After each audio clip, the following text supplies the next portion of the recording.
जब भी हम रावण शब्द सुनते हैं तो हमें रामायण वाले रावण की कहानियों की याद आती है, जिन्होंने सीता माता का हरण किया था एक हिरण के रूप में आके। रावण की सोने की लंका, वहाँ हनुमान जी का जाना और सोने की लंका को अपनी पूंछ से आग लगा देना, ये सब हम बरसों से रामायण में सुनते आ रहे हैं। रामायण में हम ये सीखते हैं कि भगवान राम जी और रावण के बीच युद्ध हुआ था, जो कि बहुत दिन तक चला और अंत में भगवान राम जी को इसमें विजय मिली और उन्होंने रावण का वध किया। पर क्या आप जानते हैं कि राम जी से पराजित होने से पहले रावण को 4 बार हार का सामना करना पड़ा था? जी हाँ, रामायण में जो युद्ध हुआ था राम जी और रावण के बीच में, उस युद्ध से पहले रावण कई बार दूसरे देवताओं से हार चुका है। तो आइए जानते हैं इस कहानी के पीछे का रहस्य। रावण, जो लंका का राजा था, वह बहुत ही शक्तिशाली और बुद्धिमान था। रावण के 10 सिर होने के कारण से उन्हें दशानन भी कहा जाता है। रावण को उनकी असाधारण शक्ति, बुद्धि और ज्ञान के लिए जाना जाता है। वे वेदों के बड़े विद्वान थे और एक कुशल संगीतकार और नर्तक भी थे। रावण के जीवन के बारे में कई अलग अलग कहानियाँ हैं। कुछ लोग कहते हैं कि वह एक राक्षस थे, जबकि अन्य लोग कहते हैं कि नहीं, वह एक असुर थे। कुछ लोग रावण को पूजते भी हैं। उनका मंदिर हमारे देश में बहुत जगह उपलब्ध है, जहाँ रोज रावण की पूजा की जाती है। वह एक बड़े विद्वान और ब्राह्मण भी थे, हालांकि वे बहुत बड़े घमंडी और अहंकारी भी थे। रावण ने अपने जीवन में कई गलतियाँ की। उन्होंने कई बार देवताओं और ऋषियों को परेशान किया, उनकी संपत्ति लूट ली।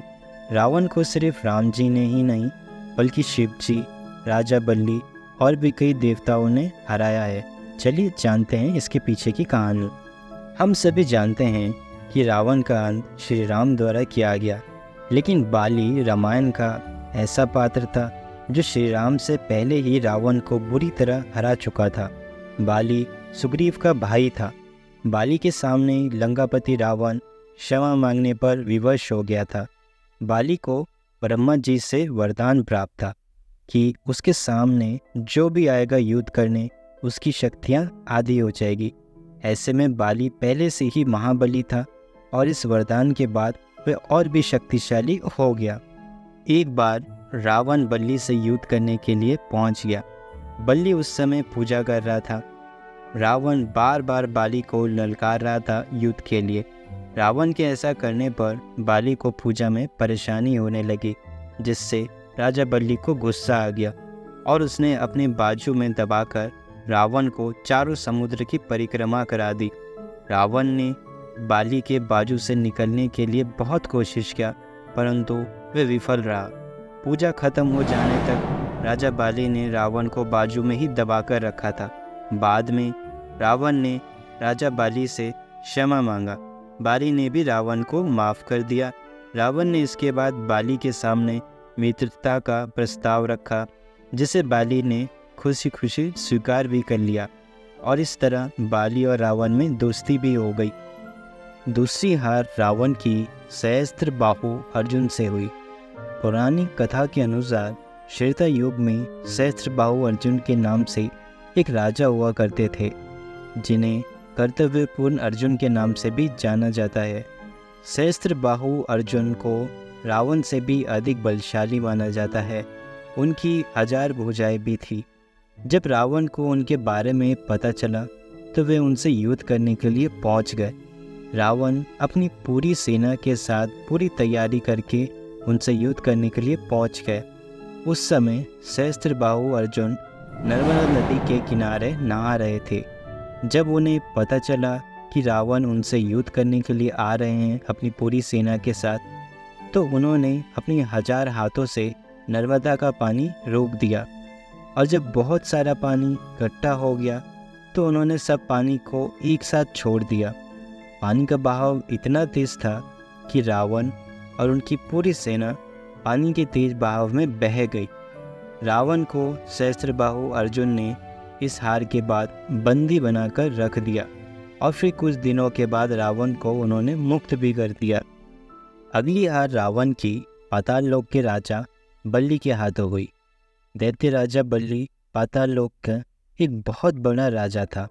एक बार रावण राजा बल्ली से युद्ध करने के लिए पाताल लोक में उनके महल तक गए। रावण या अपना भेष बदल कर गए थे। वहां पहुंचकर रावण ने बल्ली को युद्ध के लिए ललकारा। उस समय बल्ली के महल में कुछ बच्चे खेल रहे थे, तो जब बच्चों ने रावण को देखा तो उन्होंने रावण को पकड़ लिया और बच्चों ने रावण को पकड़ के एक घोड़ों के अस्तबल में बांध दिया।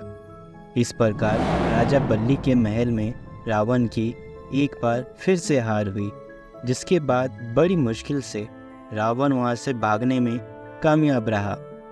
पाताल लोक के राजा बल्ली के हाथों से हारने के बाद रावण कुछ समय शांत रहा, लेकिन कुछ समय के बाद रावण को अपनी ताकत पर फिर से घमंड होने लग गया। रावण इस घमंड के नशे में शिवजी को हराने के लिए कैलाश पर्वत पहुंच गए। जिस समय रावण शिवजी से युद्ध करने के लिए कैलाश पर्वत पहुंचे, उस समय शिवजी कैलाश पर्वत पर ध्यान लगा के बैठे हुए थे। रावण शिवजी को युद्ध के लिए ललकारने लगा, लेकिन महादेव का ध्यान नहीं टूटा। शिवजी की ओर से कोई प्रतिक्रिया न आने पर रावण को बहुत गुस्सा आया और वह गुस्से में कैलाश पर्वत को उठाने लगा। उस समय शिवजी ने अपने पैर के अंगूठे से कैलाश पर्वत का भार बढ़ा दिया। कैलाश का भार बढ़ा तो रावण का हाथ पर्वत के नीचे दब गया। रावण ने बहुत प्रयत्न किया अपना हाथ वहां से निकालने के लिए, परंतु वह असफल रहा। उसने शिवजी से माफ़ी मांगी और कहा, हे शिवजी, मैं तुमसे हार गया हूँ, कृपया मुझे छोड़ दो। तब उसने शिवजी को प्रसन्न करने के लिए शिव तांडव भी रचा। शिवजी इस बात से बहुत प्रसन्न हुए और उन्होंने रावण को मुक्त कर दिया।